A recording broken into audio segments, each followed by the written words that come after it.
Welcome back to Architectural Adventures, brought to you by Historic Springfield Society. I'm your host, Kylie. Thanks for joining me as we take a look at Springfield's architectural curiosities. Today we're visiting the circa 1910 Applegate House, and we're in the parlor. Behind me we have an expansive original bay window with a small diamond-leaded glass window in the center. You'll notice that this room is quite compartmentalized. This room retains its original configuration. We have two original doors over here. When the Applegates received and entertained guests, they would have entered from the entry hall here and spent time in the formal parlor.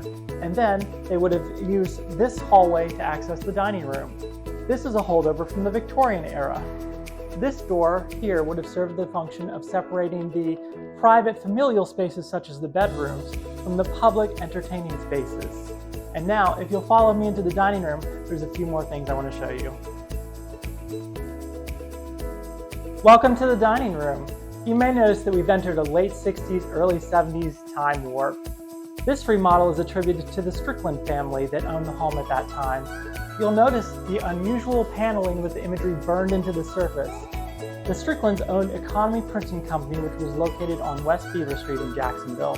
This is very much the type of wall treatment that you would expect the owner of a print shop to select. There are many different methodologies to historic preservation. A term you'll hear thrown around quite often is restoration, which is taking a building back to a specific point in time, such as the period of significance, like when it was built. An unfortunate side effect of this is we lose all of the changes that have naturally occurred to that building over time. Think of a building like a person. It evolves and changes, and all of these changes show the many lives that have been lived in that structure. By removing those changes, we remove part of the story.